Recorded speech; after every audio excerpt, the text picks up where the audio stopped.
What is up, everybody? What is up? I am here with a very, very special guest, a friend of mine, somebody who has a great talent for podcasting. He runs his own stuff. I'll let him introduce his own content here in a second. But first, I want to say this stream is brought to you by Lego Heads Barber Saloon. That's Lego Head Barber Saloon, located in Berea, Ohio. Go there and give Marlon a ring, or you go online, get set up a schedule, haircut or beard trim, whatever it is that you desire, and let them know that, hey, Angel sent you. He said that you give good fades, you give good beard trims, whatever it is that you are into as far as your hair. He's also got beard products there. He's got merch. Good dude, great guy in the community. So please go hit him up. Shout out Marlon. So here's my guest, TP or Thorell. Those that are close to him know as TP. Let me give you a moment here to introduce yourself and let people know where they can find you, sir. Hey, if y'all don't know who this is, it's your boy Thorough from the My Dogs podcast, where my opinions are always just my opinions. You can catch the My Dogs podcast every Wednesday at 8 p.m. and we have great content. I'm always drinking the Kool-Aid. I love my Browns. I am never going to say anything bad about the Browns, because I think we can beat everybody unless we talking about the quarterback or Kenny Pickett.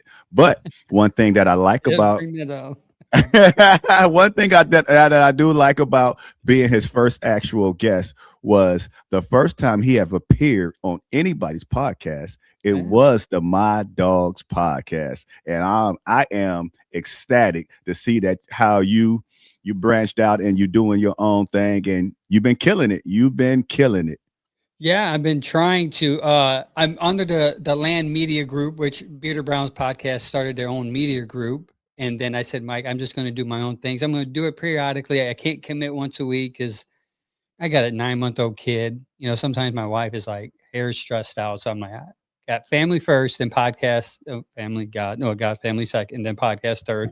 But either way, I'm trying it, see how it works out. And I was like, I actually forgot about that. I was your first guest. I first appeared ever on anyone's podcast was yours under the Bearder Browns podcast, and I advocated for Kenny Pickett that day, and I was made fun of, and then still people make fun of me to this day. Nonetheless, sometimes when you're on a podcast, you say things and you make bold predictions. Sometimes you're right, sometimes you're wrong. And I guess we're going to kind of make some bold predictions today. We got a lot to talk about. AFC North is changing. Browns still in the quarter. I'm so used to saying quarterback because they're always looking for a quarterback. Browns are in the head coaching search. And we're going to find out what type of personality we would like as a head coach. And last but not least, we're going to ask the question, which TP brought up when he was talking to me, which is a very good question, which no one really is talking about, which is great to hear. If we lose Jim Schwartz, who do you want your DC to be? We're going to talk about that. It's going to be a great show. So tune in, comment below, whatever it is that you want to, what you feel you need to say. Let us know what coach you're hoping will, be on top at the end of the day. Nonetheless, let's get into it. The change in the AFC North. First, let's talk about John Harbaugh. He was let go, fired over the phone, which is very interesting to say the least. A lot of reports are saying that he was let go because Lamar was not happy because Todd Monken was his OC. Lamar, there's a lot of stuff brewing before the firing that Lamar was laxed. He was playing video games. He wasn't giving his 100% commitment to the team as far as practicing and watching tape. And Harbaugh was let go of that. He had a 13-11 post-game record, won Super Bowl, but couldn't figure out how to win the big one with Lamar. Signs a 5-year deal with the New York Giants. TP, what is your opinion on John and the whole ordeal in Baltimore? Were you surprised that he was let go? And do you think Giants are a good fit for him? I'm not going to say I was surprised, but the way that the rumors allegedly how he was fired. Now I'm saying I don't know if you understood or heard the rumors of how he allegedly got fired, because the rumors is, first of all, follow, like, and share the this pod and Yeah, just yeah, yeah. keep doing what y'all doing so we can make this grow.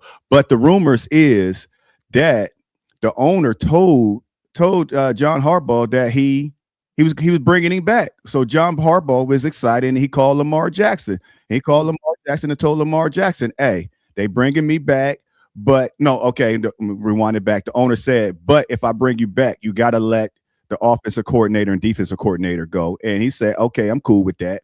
So he went and told Lamar Jackson, "I'm coming back. I know you don't like Todd Monken and all this stuff, so we're going to get rid of him." And Lamar lied to him, said, "Nah, I ain't got no beef with him." He's like, "Come on now.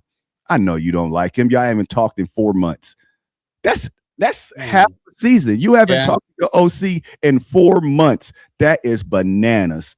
So then he got off the phone with him, and I think it was the next day or later on, and Lamar Jackson was like, "Yeah, I'm cool with it. I'm cool. Okay, all right, coach." Then the next day, he gets a phone call from the owner. "I'm sorry to inform you. We got to let you go." Like, what? That's the if I was John Harbaugh, I'd be pissed, and that's why John Harbaugh came out and made a statement saying that he felt that he was unappreciative at in Baltimore.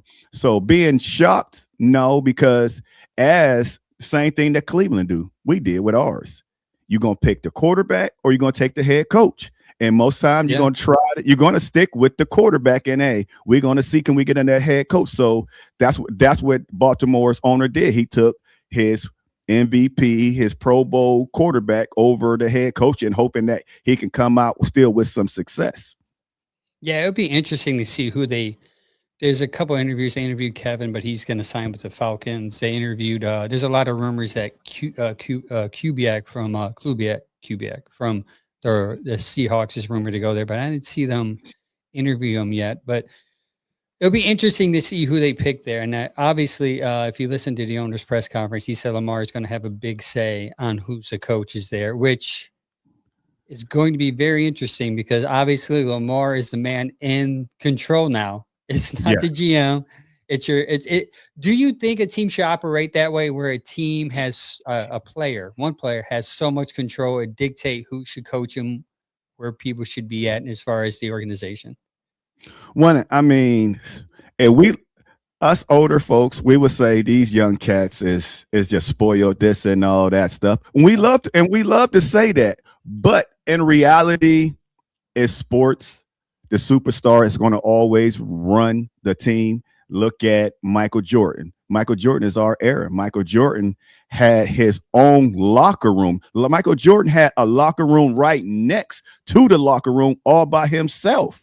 Look at Russell Wilson. Russell Wilson in Seattle had his own office inside the building, office and staff. So you had to go set up appointments with his staff to talk to Russell Wilson. So when you want to keep a star, you got to keep a star happy. But I'm not a fan of it. I don't like it, but it is what it is. But the one thing about it that Michael Jordan was Michael Jordan. Michael Jordan was a dog and this and that. The only thing I don't like about Lamar Jackson somewhat did the Iverson thing where he didn't want to practice, and they was talking about, was it on Wednesdays? They had to change the practice. He's talking about, I'm not getting up that early. No, that's not good leadership. That is not good leadership to me. Yeah, I agree, and that's why for me it's like skeptical. Like you've seen the pattern in which you're now putting the power in this player. You've seen the pattern of behavior, and you're still going to say he's going to have some control here. Like, so if he comes in and he says, I want this coach over Kubiak because Kubiak is going to be too hard on me. And he's going to know that he's going to pick the guy that's going to be easier on him. So for me, it's like you want a coach that's going to, and as a Browns fan, we know because we don't ever see this. We want a coach that's going to push players, motivate players. And when you lose that, then you lose the culture. And now you have a player, and that now somebody's, let's say, Flowers, he's going to want say, right? So he's like, well, I'm his number one receiver. Why shouldn't I not have say in who said head coach is going to be? Because he's not going to be calling plays to me. He might be calling plays to somebody else. So to me, that's dangerous grounds there for the owner. But I'm glad that's right now, that's their problem. because Their problem, yes. we have, as Browns fans, we have problems every year on our organization. It's good to see a little dysfunction over there finally after 19 years. Yes. Do you think he's going to do well with the Giants? I mean, he has a good core, Dart, Scattaboo, and man, the receiver just skipped my mind. But he has good. Neighbors. He has a good, Elite. neighbors, yeah, and they're in the position that if they want, they can draft another receiver, Tate, Tyson, or they Mhm. can go on the defensive side, get Downs. I mean, they're in a good position to increase their talent in their team. So I thought that was a Yeah. good for me personally. I thought that was a good pick for him And that's why I didn't want Kevin Stefanski to go there. because you don't want Because Kevin to look good. oh no, Oh, because everything what people don't realize is when Houston wins. See, I'm the type of Browns fan that I try to get rid of all the narratives. Everything comes back to Cleveland. Now, if Houston wins, what they're going to bring up, the Deshaun Watson trade, we gave them this Super Bowl. We got him here. If Kevin Stefanski goes to the Giants, guess what? Cleveland, y'all did it again. Y'all let the head coach go because y'all thought he was sorry he did this. Shoot, even Joe Flacco and every time somebody goes somewhere and just win one game or just throw one touchdown, it all falls back on us. Yeah. Yes. So, That's how Nick Chubb, because Nick Chubb had a good couple of games in Houston. Oh, he scored 2 touchdowns. You should have kept him. And then as it fades, right? Like because he doesn't do well. Now you're hearing, well, I want Tennessee Texans to win because Nick Chubb's here. I want him to win Super Bowl. So now you're gonna have, if they go to the Super Bowl and win it, see, you have to lead the Browns to win the Super Bowl. So it's gonna be a constant. That's what I'm saying. And I'm with you on that. I hate that narrative. I hate the Browns don't know how to keep talent. When they go, they win. It's like, come on, man. Like, stop beating us up. We're a dead horse. You keep on beating a dead horse.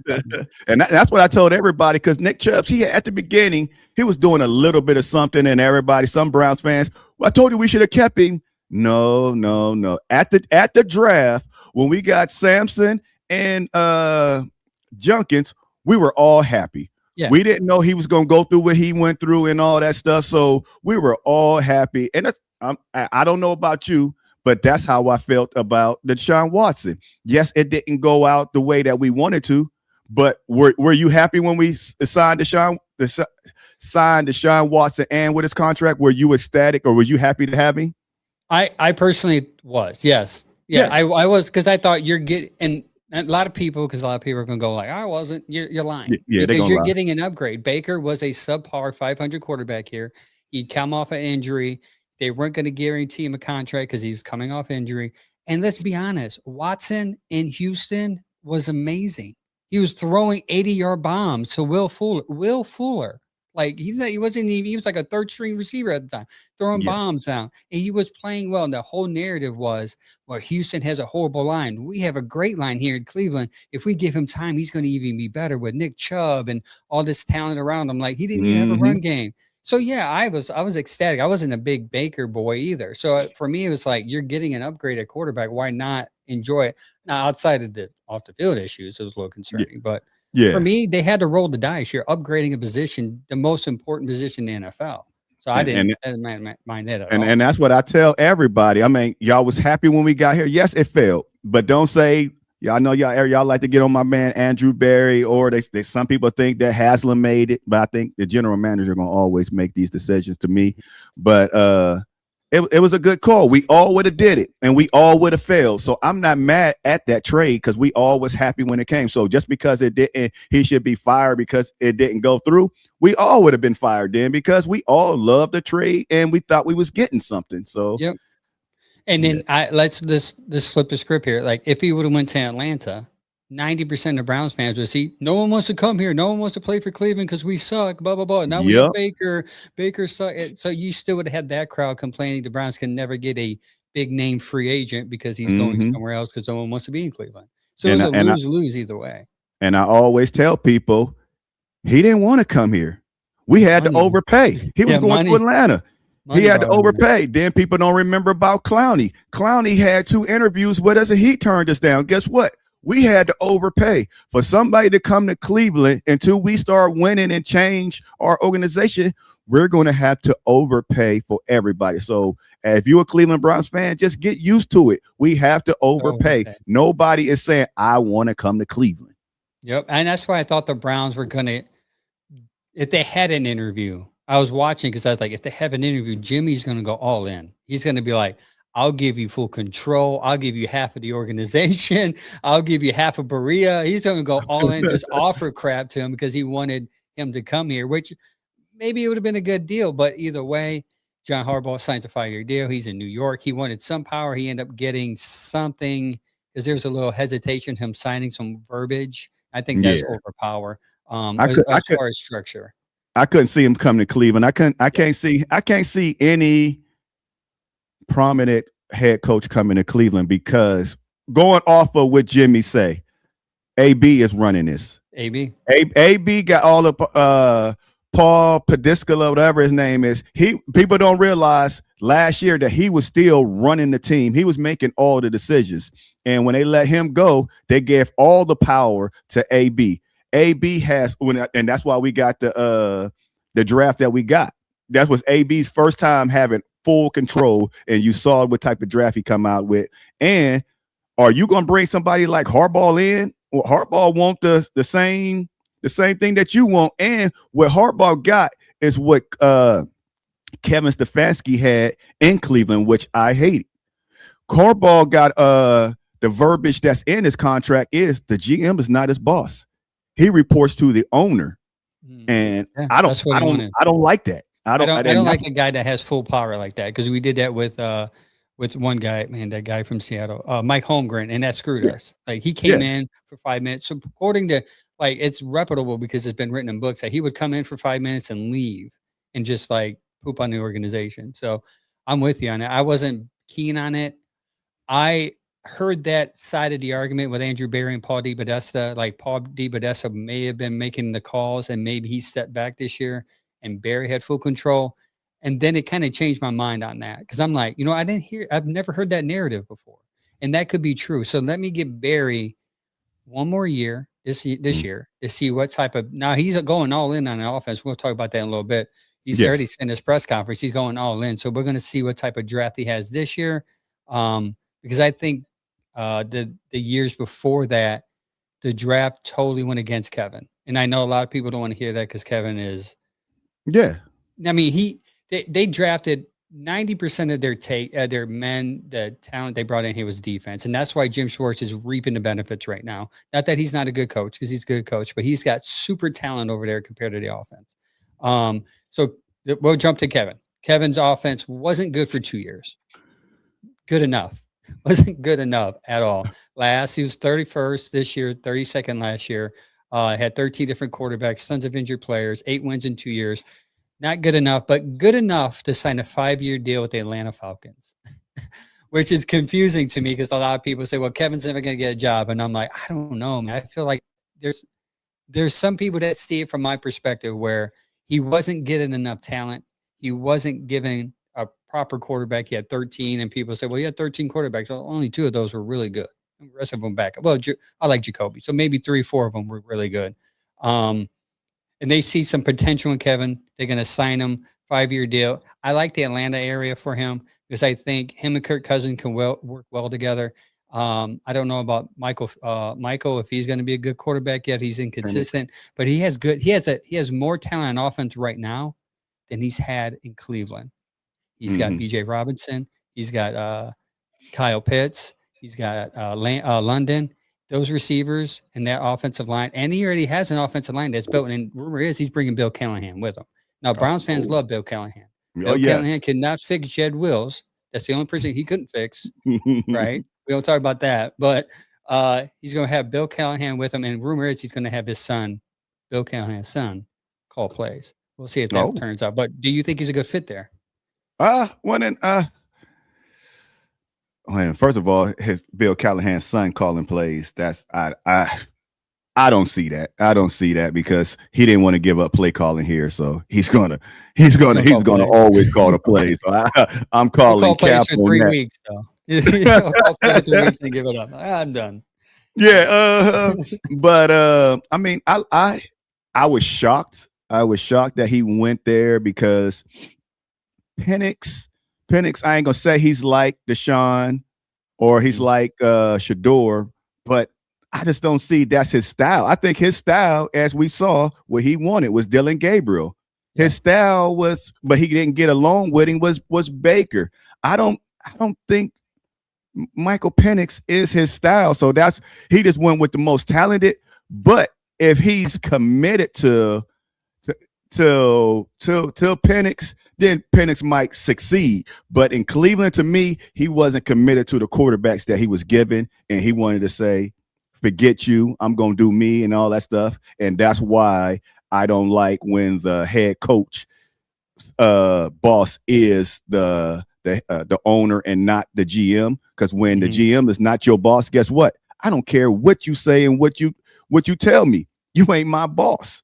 Yeah. So, but if AB was his boss, he said, no, you're going to do this and you're going to do that, or you're going to be fired. And he would have listened. But he had a good accord with Haslam, and Haslam like, you ain't going nowhere. So they had to deal with it. But now about Atlanta, a lot of people said that of course, they kind of think that he was going there because of Kirk Cousins.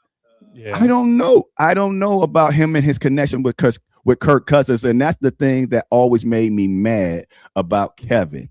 He's unpredictable. You don't know. And yes, he had Kirk Cousins in Minnesota. Guess else who he had in Minnesota? Case Keenum. Case Keenum took him to the playoffs, and Case Keenum came to Cleveland, and I ain't gonna lie, I was the happiest guy on earth because him and Case Keenum, they cooked in Minnesota. But guess what? Case Keenum got in the game, and Kevin wouldn't even let him throw the ball. So, I it's you like how y'all say, hey, he going there, he gonna hook back up with Kirk Cousins. I don't know what he's gonna do with Kirk Cousins if he there for Kirk Cousins, because Case Keenum did his thing in Minnesota, and he didn't even let him do nothing in Cleveland. So he's unpredictable. Yeah, he is very unpredictable. It's weird. It's just a weird dynamic with him. Like, he comes in, wins 11 wins coach of the year, comes in and has him and Baker have a falling out, and then wins coach of the year again because he has 5 quarterbacks and they still make the playoffs. And then the next 2 years after that, offense is just gone. There's no offense. There's no sign of life. He had 2 different coordinators. His special team stinks. So there's a lot of arguments of why Kevin should have been let go, and I actually think it was Apple. They both wanted to be done with each other, so they both stepped in. Was all right. Peace out. We're gone. Yes. But Kevin moves on to Atlanta. That's their issue now. I know I've seen a lot of Atlanta fans worried, saying, "Oh no, this guy sucks." I hope he's in. Deion Sanders made a comment. What did he say?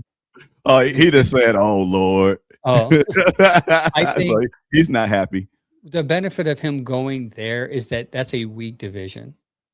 Like, you just have Tampa. The other 2 teams are still trying to figure it out.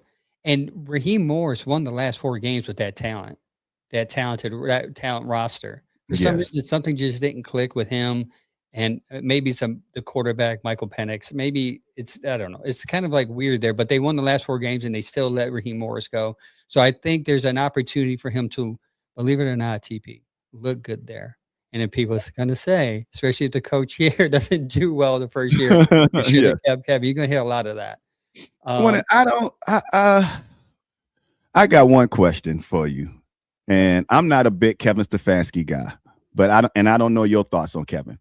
But once again, as I always say on the My Dogs podcast, my opinions are always just my opinions, and I give credit to Kevin's two of Kevin's Coach of the Years to Andrew Berry.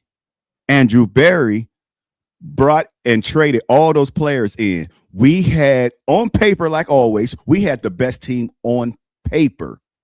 So you could have coached that team. And I tell everybody, they were like, oh, he got this most wins he only been here this long, and he got more wins than any other Browns coach in Browns history. Yeah, but I always say, name the last time the Cleveland Browns ever had that many stars on one team. When the last time we had a great team like that? Of course, you're supposed to have that record. But what did he do with it? Nothing. He ain't even got one playoff win. He did. Yeah, because I went to who's the coach? I was going to say Tom Monken, but it wasn't him. Yeah, I forgot his name. Van Pelt. He went to Van Pelt Yeah. because he Yep. had COVID. He was in the basement. Yep. No, yeah, and the argument with Kevin is even when he was good, and I was a Kevin fan. I'm a Kevin fan. I loved Kevin. I think he should have got more talent in offense. Maybe would helped the last 2 years. But even at his peak, he topped out like 13th as far as a ranked offense. I mean, now you can sit there and say, well, if we had 13 top ranked offense now with that defense, we probably went into the playoffs and won a couple of games in the playoffs. That's a good argument. That's true.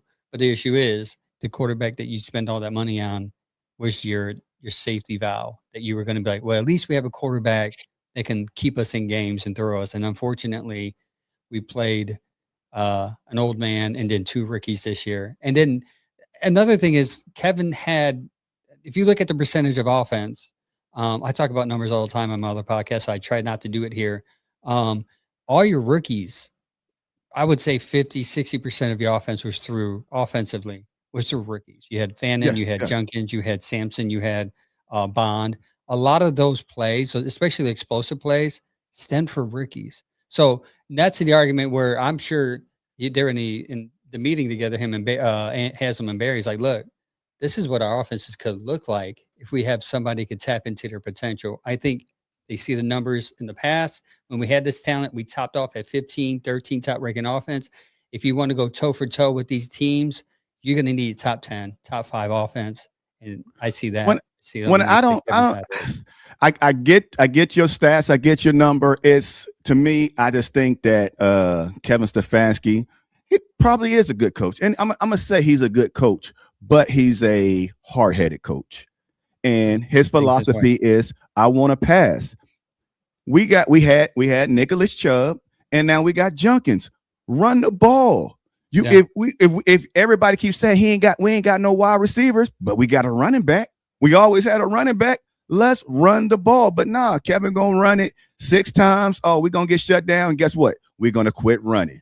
We're gonna quit running. He doesn't adjust. And I always ask people from his rookie year till year 4 or 5, where did you see Kevin Stefanski progress in coaching?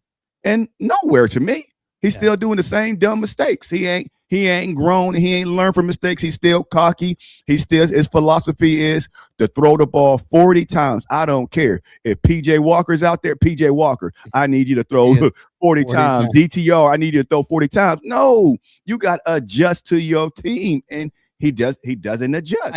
And I think that you're right. I think what ultimately hurt him was that, and if you listen to Andrew Berry's press conference, he specifically said, we're going to look for a guy with high EQ, high emotional EQ, intelligent EQ, and somebody who can adapt. And that's why when we talk about it here in a couple of minutes, like, you really have to look at these young OCs, because these young OCs are going to come in with adaptability. A lot of them already have credibility of like a pass game coordinator who adapts per game, and their offense is adjusting. Not their offense is week by week based upon the weakness of the defense. And I think Kevin comes in with this 2 tight ends and a running back, and that's what we're going to run. And you're limited there. So teams can scheme you every week. Oh, he's just going to run these 2 tight ends. And we saw Shedeur struggle, right? Against Chicago, we saw Shedeur struggle. Why? Because the Chicago's defense realized they're just scheming Fannin. So let's double Fannin, and then nobody else is going to get open. And that's ultimately what hurt Kevin. So they're going to look for somebody who's smart enough to adapt and adjust in game. And Kevin sucked at that. 100%. Or he should have just let his OC do what he's supposed to do. That's what he's there for. You the head coach, oversee everything and let what we paying these guys for their money for, let them do what they do. That's what Kyle Shanahan and all, man. Hey, you ain't a wizard at it. I know you did this in Minnesota, but yeah, even with they gave the play call to Tommy Reese, you didn't see much there either, because I believe Kevin's handprints were on it. So I mean, he's sure Tommy Reese is calling the play, but what plays is he calling? Tommy's plays specifically, or is he calling Kevin's plays? So I mean, they'll never answer that, but nonetheless, another head coach gone in the AFC is Mike Tomlin. Now you have personal connection with Mike Tomlin because your wife is a Pittsburgh fan. By the way, Don't bring that up. Don't let nobody know that site. No, your socials is hilarious when you guys go head to head with each other. It's funny, but he packed his bags and left after the loss to the Houston Texans. Steelers became the first team in NFL history to lose consecutive playoff games, 5 of them by double digits. The last time they won a postseason game was January 15, 2017 against the Kansas City Chiefs in the AFC divisional round. Tomlin decided to leave, not get fired. He decided to bounce. The reason why I saved this one for last is because you have a wife who's a Pittsburgh fan, and I think she's a Tomlin fan. I do believe, and you have that fan base divided. You have some that hate, that blame Tomlin, and some that say, "Hey, it's not Tomlin's fault." Where do you stand as a Browns fan? Like, not that you should care. I mean, most people in the whole wide world, they love Mike Tomlin. Steelers fans, they're the only ones that divided. But if you ain't a Steelers fans, everybody love Mike T. And that's where to me, where fans and everybody pick and choose the battles, and to me, they go the wrong way. Mike Tomlin since Big Ben, that's 2016, Big Ben probably retired in 20 or something like that, probably COVID. And he never had a losing season. Since Big Ben retired, when the last time he had a quarterback? But guess what? He still kicked our butt and he still went 500. But in Cleveland, people want Andrew Berry gone because he didn't give Kevin Stefanski no players. But now in Pittsburgh, they want Mike Tomlin gone because he ain't won no playoffs, but they're not getting on the GM for not getting him a quarterback or no players. Come on, man. Gotta make it make sense. Yeah, it's exactly what they did here. They invest in their defense and they just do enough on offense to win. The only thing is Tomlin is talented enough as a head coach to get enough juice out of that orange to make something out of it, right? And unlike Kevin, who just did not get any juice, if any. So that's what I'm with you. Like, for me, when the Pittsburgh fans like, get rid of Tomlin, he sucks, I'm thinking like, maybe to his fault, like he went above 500 every year and never put him in the position to get a quarterback. But that's not his job to get a quarterback. His job is to win games. To coach them. To coach them. And even won games with Kenny Pickett. He won games with Russell Wilson and friggin' he went 4-0 with Justin Fields. So Justin Fields, guys. And Justin Fields. Did he ever throw a touchdown in them 4 games? Maybe 4 games, maybe through 1. So it's just, the things that he went through and still was winning is incredible. Yeah, it's confusing to me whenever a Pittsburgh fan was complaining and excited for him to leave. I'm thinking like, y'all better hope that the Rooneys find the right guy, because they do have a history of finding the right guy. That's the organization that seems to always get it right. But you better hope, because if not, you're going to be begging for Tomlin to come back. And believe it or not, Tomlin's not going to want to come back, because he heard during games, fire Tomlin. Like as a man with pride, who's won every year that he's been in the league, he should have some type of pride about his job, because he's the best at it. That's offensive. Like, I'm sitting here winning these games with patchwork at quarterback. DK Metcalf is my only freaking receiver, and I'm doing what I can with the rest. And you guys want to fire me? And DK can't run no routes. All he can do is the go ball. Besides that, what is DK? Then my thing is that's confusing. Okay, Pittsburgh Steelers fans, if y'all watching, and that y'all were the ones that were booing and cheering every time a bad play happened, y'all say, see, that's why you got to fire Mike Tomlin. Guess what? Mike Tomlin did not call not one play ever. Smith. Ever in Pittsburgh. So every time y'all saw a bad play and y'all yelled at Mike Tomlin, he didn't call that play. So now ask for y'all offensive coordinator to be gone, man. Put the blame where it want to be, where it should go. Because if y'all complain about play calling, put the blame, want to get the OC out of there. Don't get Mike Tomlin out of there, because he didn't call the play. Yeah. Man, y'all got to know football. Y'all got to be smart. Don't just look at the head coach and think that he's doing it. No, it ain't him. Yeah, they want somebody to. I think Pittsburgh wanted change for change's sake, and I think that change can hurt them. Trust me, as Browns fans who change consistently every 2, 3, 4 years, it doesn't help. It doesn't help. And you guys had consistency and you won. You won over 500 every year. Sure, getting to the playoffs and losing in the first round sucks. I get it, but I would love that at least experience a playoff win after a Mhm. while. They Um, they they spoiled. When you yeah, win they're so much, spoiled. you get spoiled. Yeah, that's what happened with Baltimore too. So the Yep. AFC North is going to look totally different. So question I have for you is who looks more pretty? You got the Ravens, the Lamar's in control. You got the Steelers who need an offense now, not just quarterback, potentially because Aaron Rodgers may not come back. You need receivers. We just talked about they have no talent offense. You have Cincy who has an electric offense, but their defense just sucks. Which one of these teams in the AFC North is prettier to you? Okay, well, I'm gonna say one more thing. My opinions are always my opinions. In the rumor on Mike Tomlin, last thing, why Mike Tomlin stepped down. I don't know if you know, but I wanted to see if you knew that. I didn't want to say, but go ahead. I think I know yeah, where you're oh going. yeah, oh yeah, oh yeah. When I ain't Mike Tomlin is just a rumor, but I don't believe it. Every time somebody's quit, they want to do a smear campaign, but they're trying to say Mike Tomlin was having an affair and it's coming out. I think he got girl, she might be 2 months pregnant or something like that, and that's why he sat down. But I don't believe everything you hear. And And the argument they're using is Tomlin said it was football, but Rooney said it's for family reasons. That's the mhm. true reasons. So these internet swoofs are connecting dots as to why Tomlin didn't get a press conference, a goodbye press conference, and why Rooney said family and he said is because of football. Yeah, and remember, hey, I mean, if our Rooney when same thing with Deshaun Watson, everything was good, and then he wanted Yeah. to leave, and guess what? Things came out. Mike Tomlin, everything was good. Then you want to leave, somehow stuff just leaks out. But I ain't going there. But one quick question before we move on. I didn't like James Harrison. Their former Oh, I linebacker. did. I heard that. You Yeah. saw that comment. Yeah. I don't agree with it, but you're real quick. Do you agree with James Harrison saying that Mike Tomlin is not a Hall of Fame coach Oh, because he didn't have no coaching tree?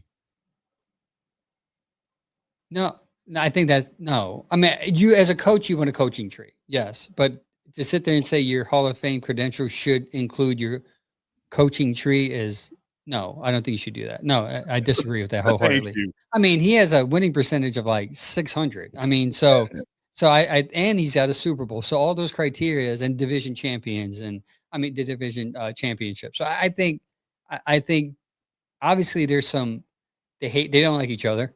Harrison doesn't Yeah, like Tomlin. or And some Tomlin, clickbait. I don't yeah, know what that came from. yeah, he seemed to not like. I heard that, and it seemed to came from a place of hatred for some reason. And to sit, and even Joe Hayden, who's I mean, he played with Pittsburgh and he's a Brown. He's like looking at him Mhm. confused, like, "Are you serious right now? Like this is Yeah. you're just trying to get us in the algorithm to get likes and views here." I mean, that's a crazy take. No, I agree. He's definitely a Hall of Famer.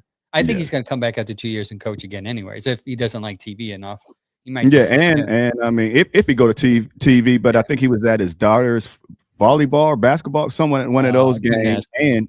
and he's still under contract. So anybody that wants him have to trade for him. Yeah, it's a lot of Browns fans like, "Get Tom." I'm like, the Browns are not gonna trade they're just getting them back, man. They need offensive help. Like, Yeah. they're gonna give him up to get Tomlin, who But I mean, then there's another rumor out there that I mean, like if you're a Browns fan and you saying trade for Mike Tomlin, it's a rumor after Bill Cowher retired that it's in their contract or that they state, dude, we would never trade a head coach to Cleveland. And if you a head coach, you can go anywhere you want, but not to the Cleveland Browns. They hate us the same way we hate them. That's how them Roonies feel. That's the rumor. If you a head coach here, you can never ever go coach for the Cleveland Browns. yeah, that would be weird to see anyways.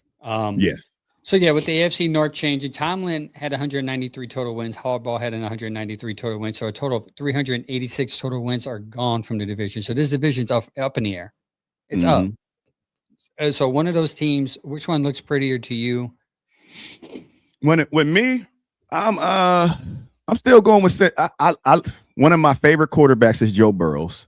That's my he number 2 now. He was number 1. We got a new dog that came and took his spot from him. But I like Cincinnati. If he could stay healthy, they should win a division. Lamar Jackson, he's showing that his work ethic is terrible. They got to get a new OC and they got to get a new head coach and they got to please him. They gave him everything. He got help. He got a wide receiver. He got 2 tight ends. He got a running back, and they still couldn't get it done.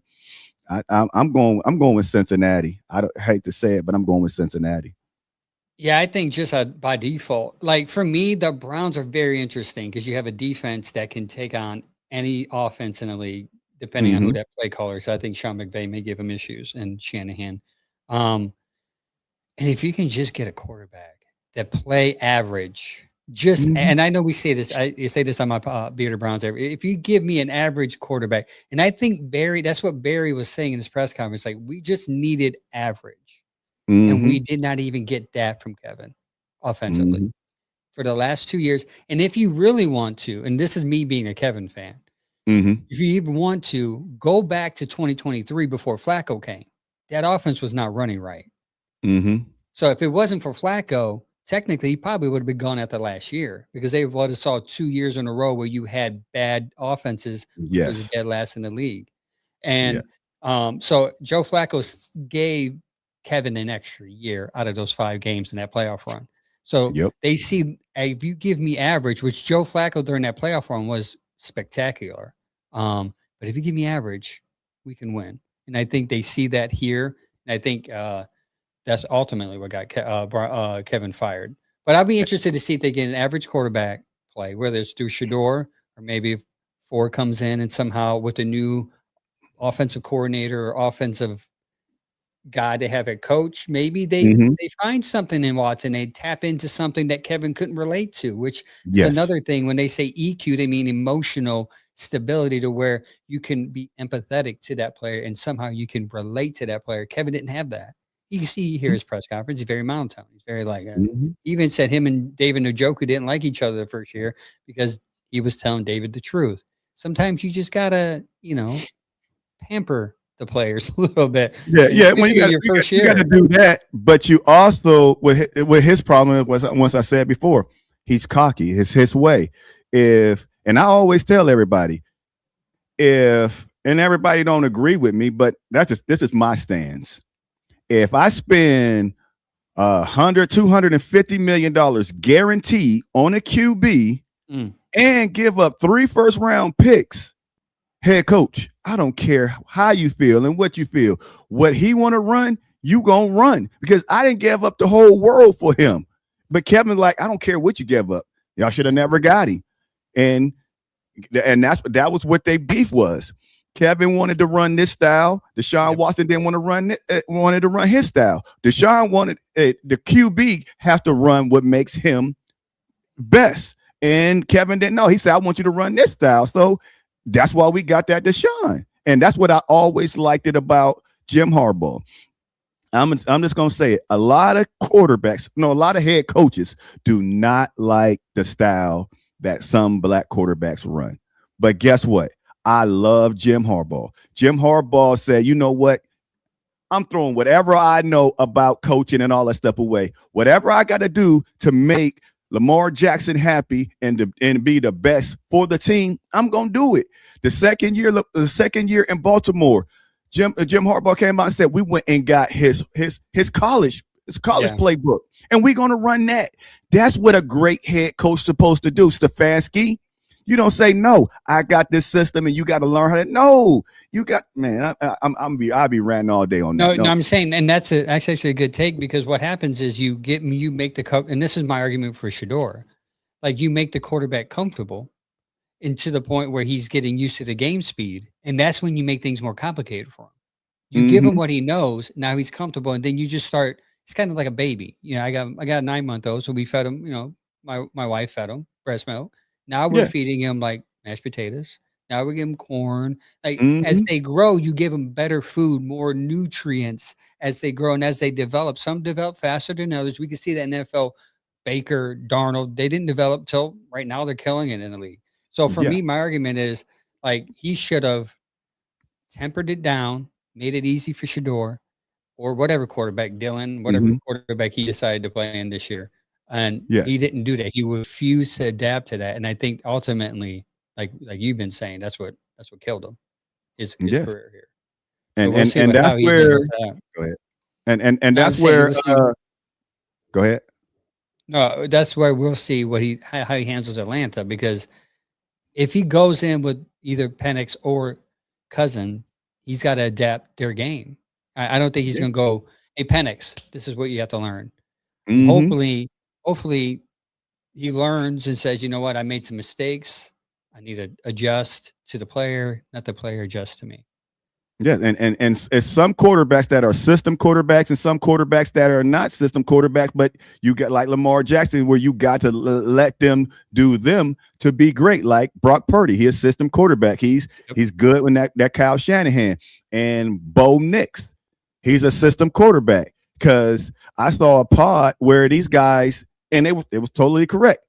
They said we can name 16 QBs better than Bo Nix. And Bo Nix is, look where he just took them to the AFC Championship. So if you can name 16 quarterbacks, Kevin Stefanski, that's better than Bo Nix, you could have did something with ours, with a great system and teaching. Because with the one thing that some of the Denver Broncos fans was getting on Sean Payton last year about Bo Nix was they like, unleash Bo Nix, unleashing. And Sean Payton came out and said it. He said, this is my first time ever in my career having a rookie quarterback. So I'm learning as I go. So yes, I'm going to put the training wheels on him. BS, I'm going to feed him a little bit at a time because I don't know how to.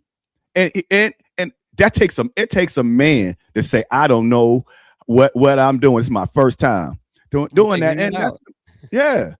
So, I mean, but imagine you can name 16 quarterbacks better than Bo Nix, and Bo Nix made it to the AFC Championship. And we had like Deshaun Watson, the top 5 QB, and we couldn't go nowhere. Couldn't even generate an offense consistent enough 2-3 weeks in a row, because he'll have a good week coming from behind, look inconsistent the next week. Because, I mean, who knows at that point? But Kevin, hopefully he'll adjust. Now we'll go into the coaching search aspect of the podcast. I don't know if you know this, but news just dropped that they've named these head coaches to come back for a second interview: Jim Schwartz, Todd Monken, which is an interesting one, Mike McDaniels, Nate Skeelhouse, and Jesse Minter, along with Grant Udinsky. All those are supposedly coming back next week for a second interview. First, who do you hope? Tell you the truth, this is what Browns fans don't realize, and this might be the first time they're hearing it. This is scary for Jim Schwartz. Imagine if you came out 2 years ago or so and said that you wanted to be a head coach. Now you in Cleveland, you the defensive coordinator, or anybody at a job. When you pitch your hat in the ring that you wants to be the supervisor or to be the head coach, and you get turned down,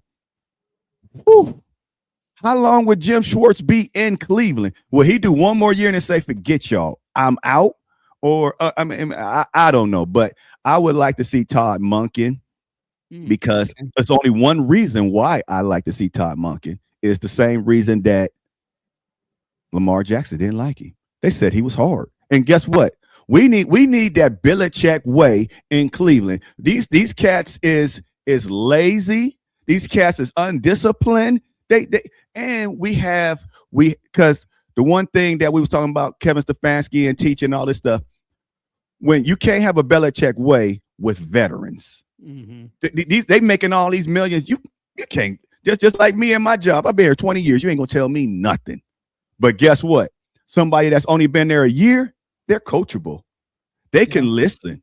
So, and we got our whole offense the defense is already set. They already know their tone. But we got a rookie at quarterback, two rookies at running back, a rookie at tight end. We somewhat got some rookies at wide receiver. Everybody's ears and eyes are open. They want to be taught. So Todd Monken coming in, doing what he does, I think that'd be good. Yeah, Todd Monken. I didn't expect you to say that one. But that's a good argument. That's a good argument. That's the only reason he wasn't Yeah. my first choice.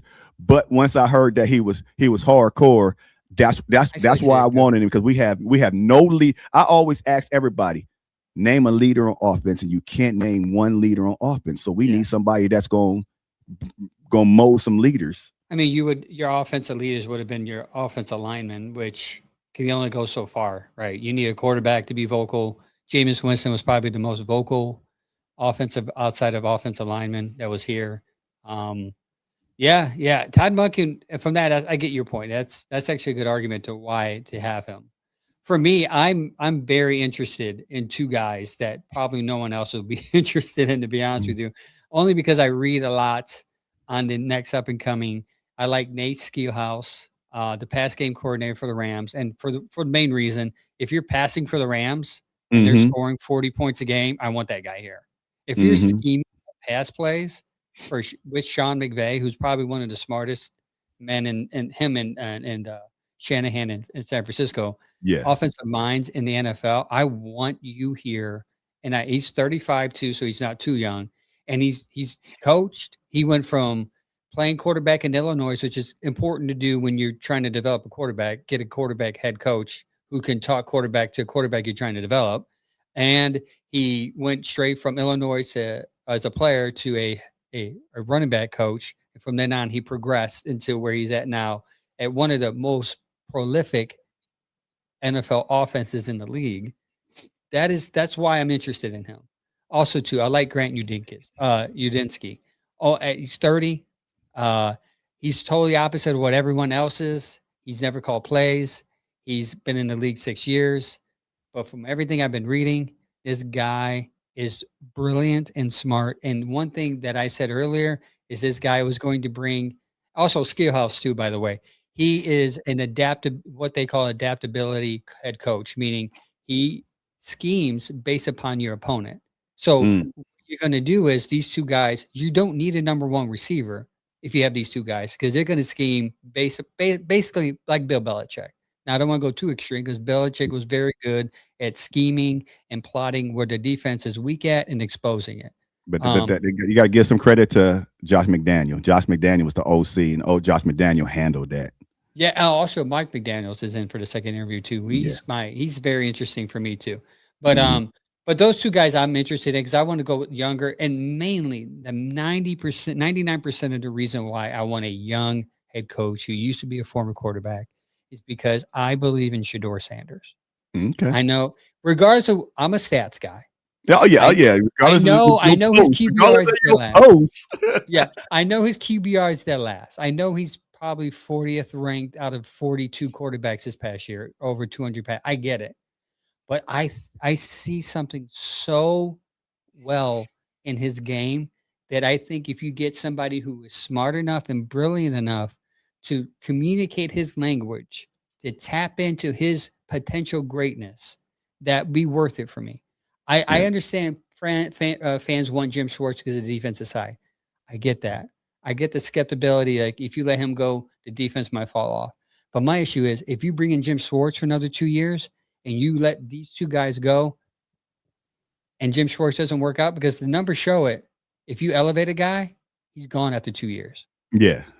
He's gone. So after 2-3 years, you're going to pass out on some brilliant offensive minds, and we're going to be like, we're going to do the whole Mike Vrabel thing. He was in the house. Why didn't we get him? Why didn't we get him? So I would rather roll the dice on someone younger, offensive mind. Also, too, both of these guys are not.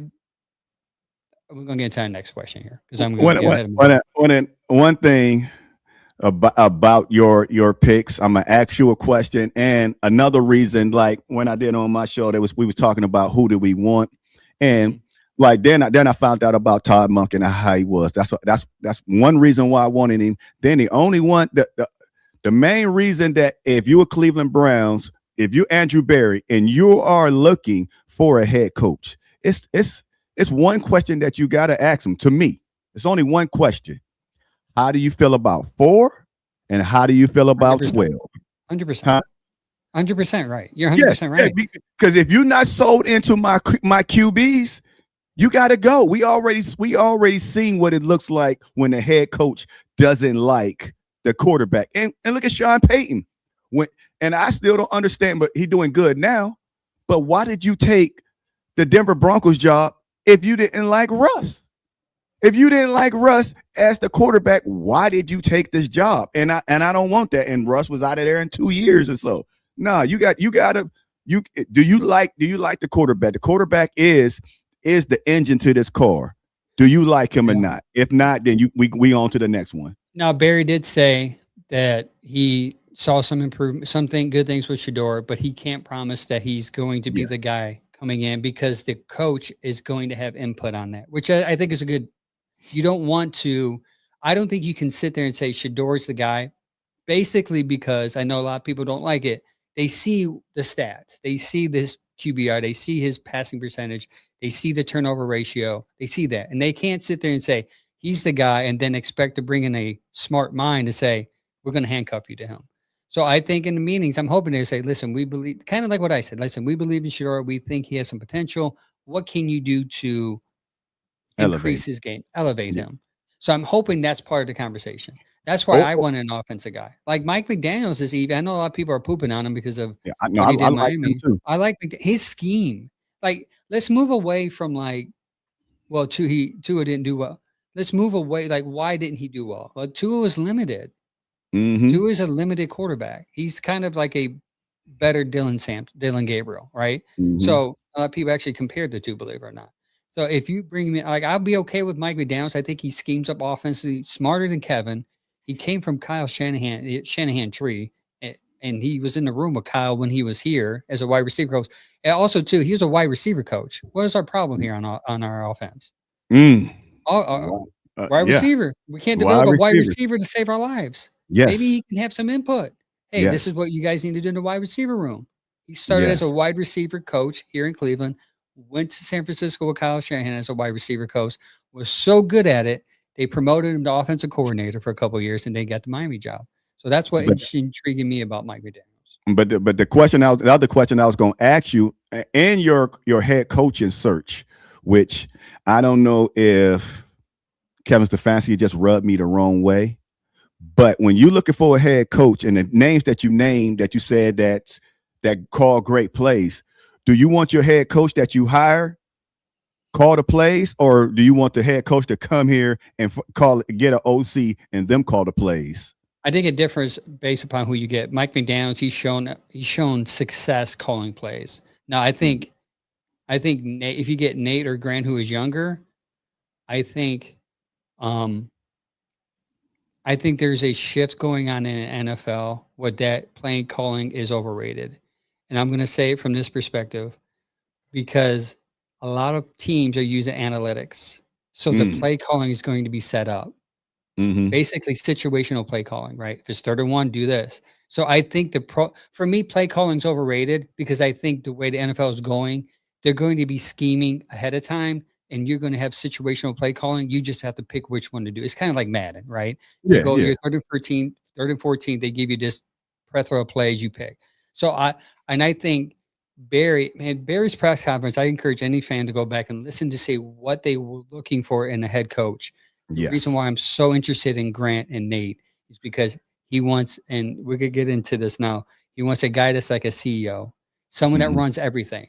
So I don't think they're looking just for a play caller. I think they're looking for Mm-hmm. somebody to keep everybody accountable, make sure the defense is running smoothly, make sure the special teams, which sucked, it was inconsistent outside of the kicking game, run successfully. So I wouldn't be surprised if they get somebody and they still get an offensive play caller because they're going to know his job is going to oversee everything. But what's your preference? That's what I'm My asking. What's your preference is preference? uh play caller or not. Man, that's a good question. Do I want a play caller? I just want a head coach. I don't want my Yeah, head. yeah, that's Yeah. that's what, yeah, I would agree with that. I just want somebody, the head coach, to oversee, make sure everyone's doing their job. Mm-hmm. And I think if you give somebody the head coach responsibility, that's just one more thing they have to worry about this week. So yeah, Yep. I agree. I'm glad I talked that out with you. Now I know my answer. Like, I don't need, and I think that's what I was kind of hinting at. Like the younger guys, like, I don't think I need that. I've seen that. It didn't work. Yeah.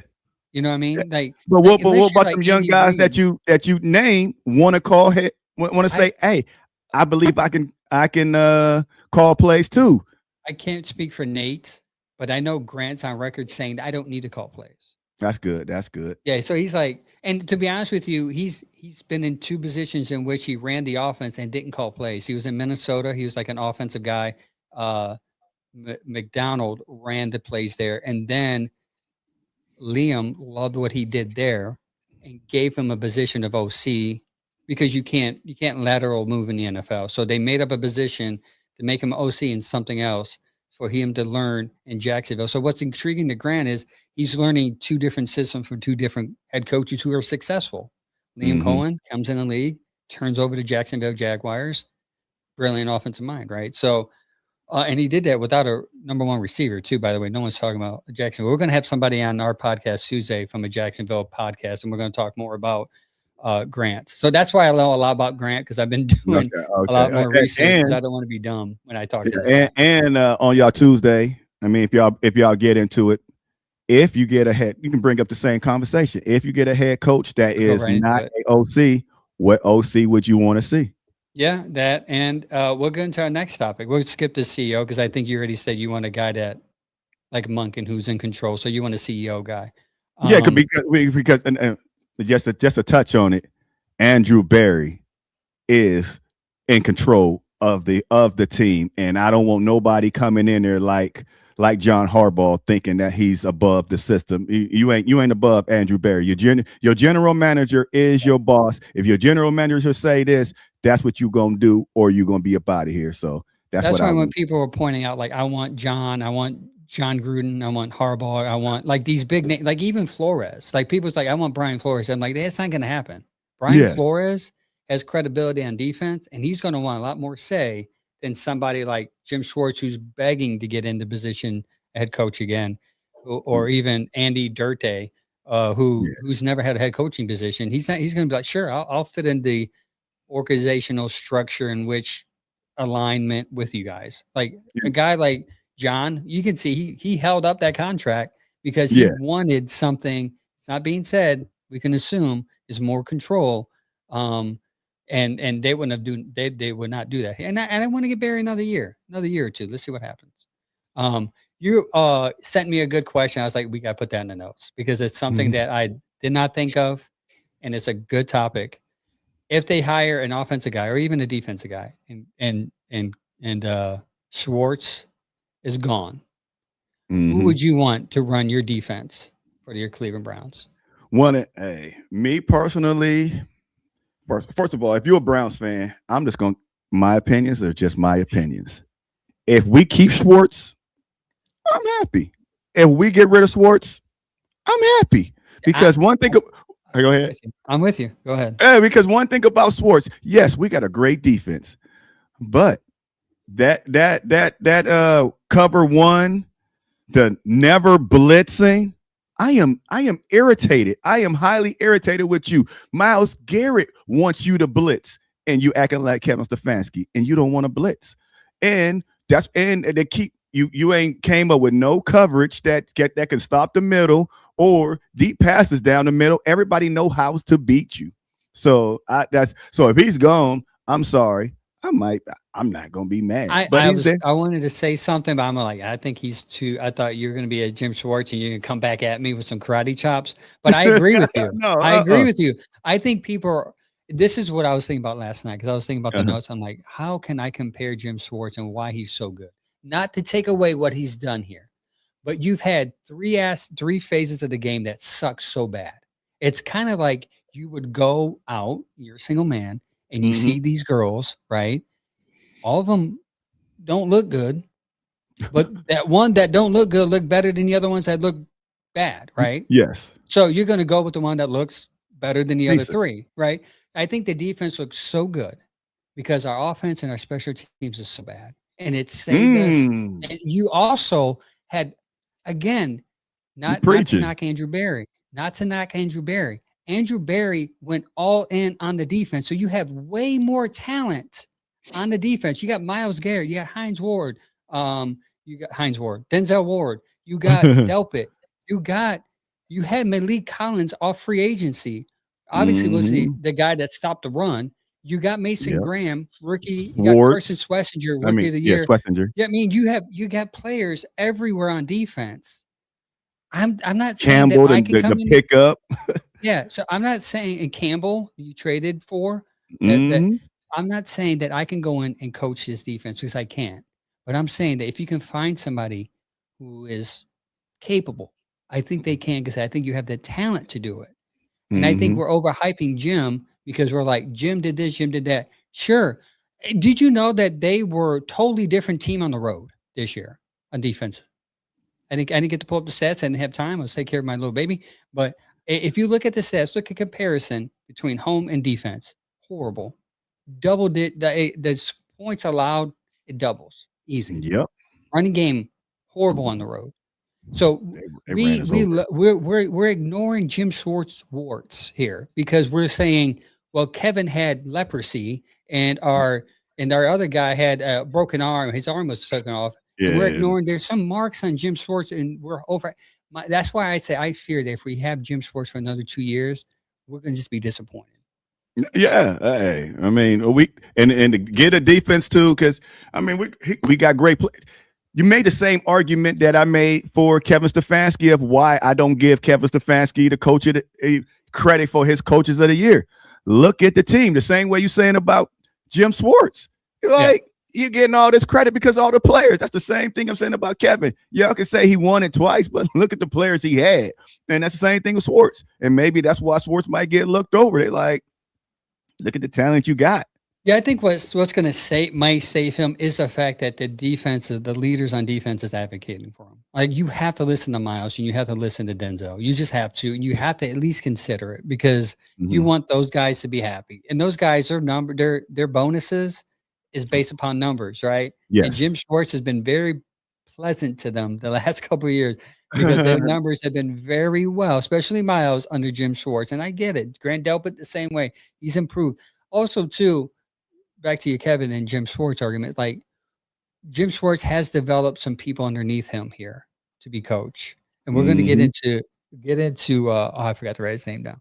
But he just interviewed for the new Philadelphia Eagles defensive coordinator job. He's the cornerback / safety coach here.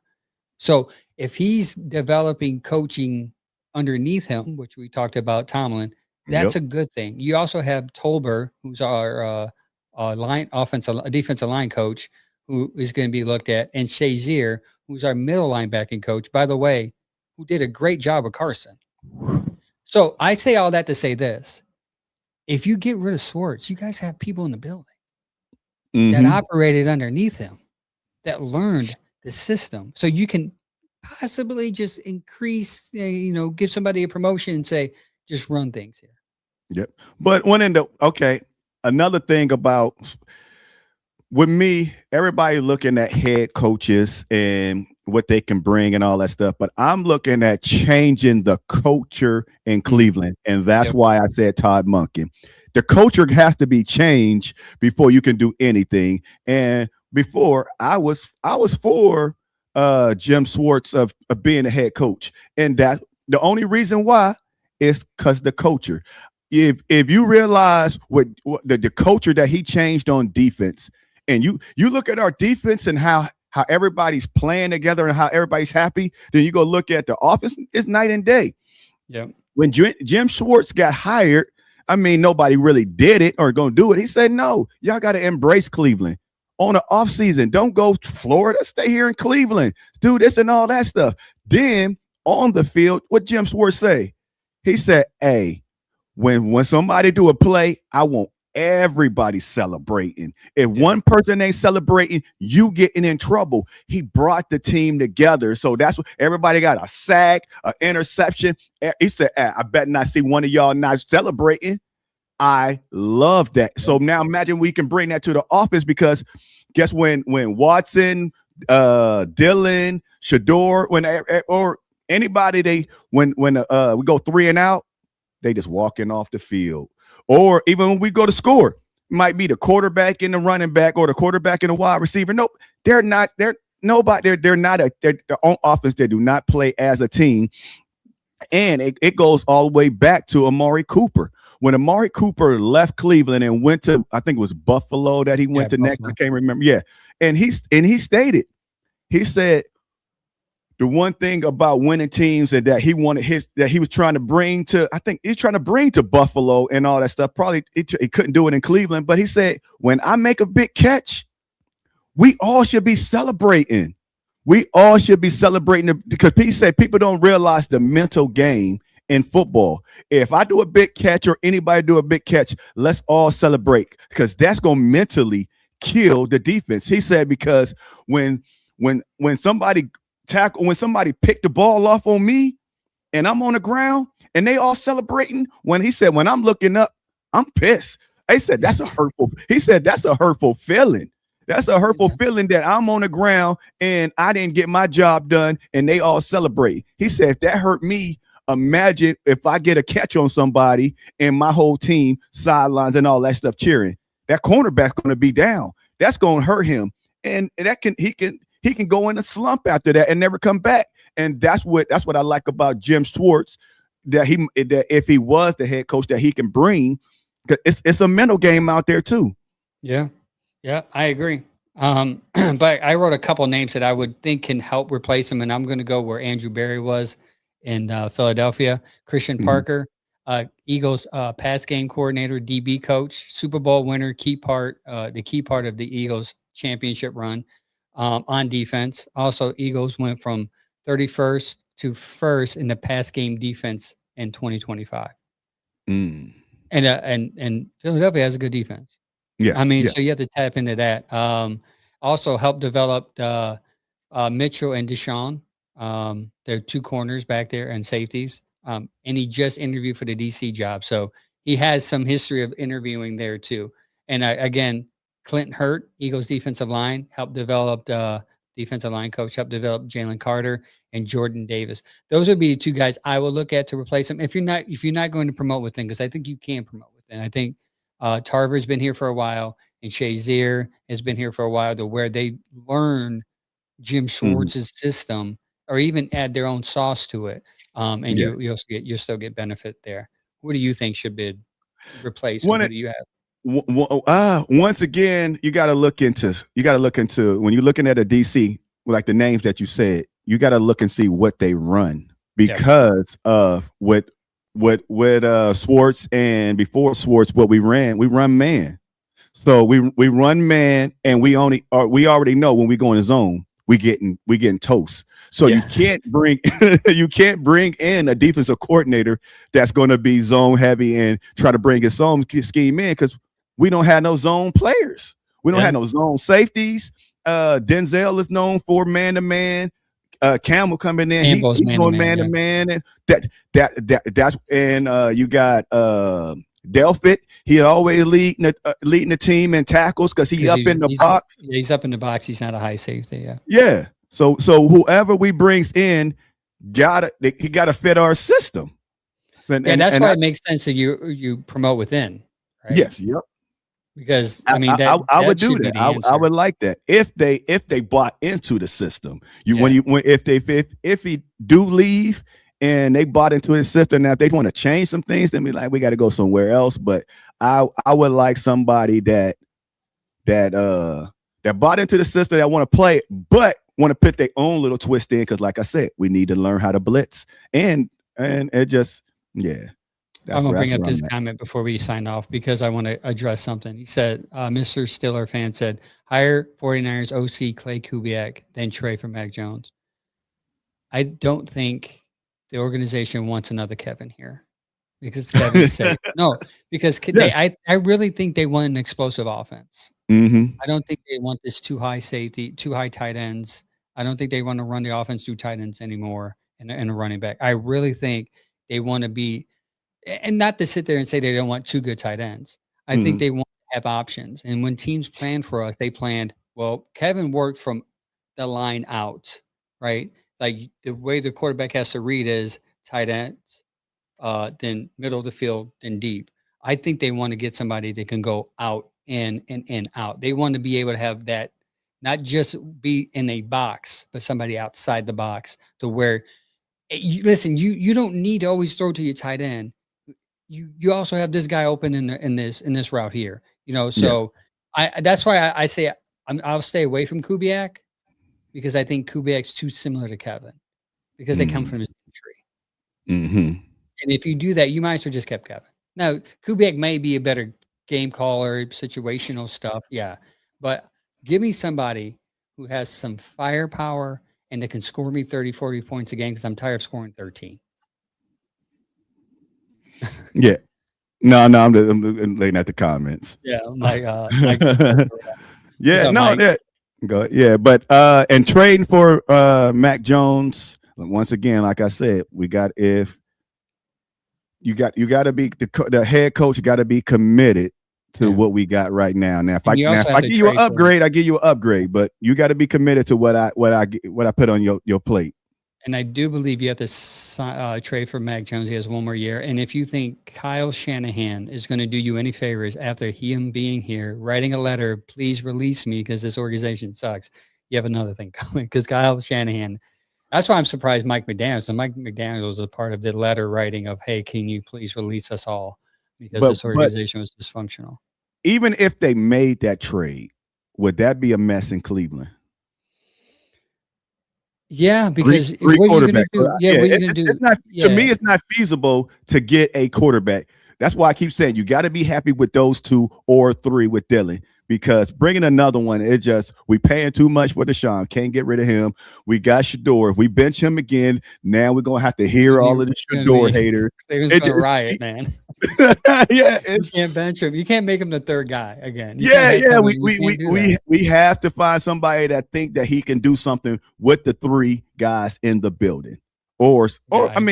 But the only one that can be traded is Shedeur. Well, yeah, because you can get some more value than Dylan. Dylan was the 3rd pick, so that's going to hurt you. A 5th pick in a 5th-year contract, that's nothing. And Deshaun, you already know what his contract is. So I'm okay with moving on from Dylan, whether he's 3rd or I've seen enough of Dylan Gabriel. So you would take that cap penalty. I'll take it. And I think a team, if you have a smart coach, unless he can make some out of Dylan, he'll see Dylan like, yeah, you guys made a mistake. And that's why I wouldn't get rid of Dylan, because was it Dylan or was it Stefanski? So nobody knows that. Yeah, everybody. That's a good point. That's bring everybody back with a new offensive system, and see who wins it out. That's a good point. Yep. Yeah. I think they're going to bring in a quarterback, though. I don't think they're going to rely on Watson, Dylan. Dylan and Shedeur. I think because they're going to. I think the coach that they bring in is going to have some say. I think it's more to say than what people assume, and that's part of the reason why I also didn't want to get rid of Kevin. My argument was, if you get rid of Kevin, you might have to be getting Jim might be bouncing because they're going to have a whole new regime in here, and Shedeur is going to lose his opportunity, and it might come to fruition. The owner already said he don't want Jim Schwartz gone. He want to keep him. But and the argument that I always tell everybody, as a Browns fan, which you are a Browns fan, are you patient enough with Shedeur? Right. I'm not even patient enough for you. You've been losing. Hey, I don't know how old you are, but you've been patient a long time waiting on the Super Bowl. But my scenario that I give everybody, next year, for the next 2 years, Shedeur might struggle. I'm not counting this year. Next year, I'm gonna say it's rookie year. And then after that, if Shedeur struggles next year, do we have enough patience to let Shedeur struggle? Because and that's why I said we got to have a coach and a GM and an owner that's going to buy into this quarterback. Because look at Caleb Williams. Didn't he suck at first? And now look where he's at. I used to, oh man, I forgot the other ones. It's and look at, even Tua had some good years, but look at Tua. Tua stunk. They benched him. They started him, benched him, then started him, and he had like 2 or 3 good years. Yeah. Then you got Caleb Williams. It's another who's in Carolina? Oh, Bryce Young. Bryce Young. He stunk it up for 2 years. And now look at him. So as coach, yeah. so as a Browns fan, do we have the patience? Because we keep recycling in these, but they believe they see something in these quarterbacks. Do we have the patience if we see something in Shedeur to give him 2 years to become great, or anybody? Yeah, we'll see. Well, as a Browns fan, we're going to see it all unfold. Stay tuned to My Dogs podcast. Again, promote yourself, what days you're on, because you're also involved with the alternative motive, correct? Yes, Ulterior Yeah. Sports Motive podcast. Catch us every Thursday at 8 p.m. Yep. So tune in there.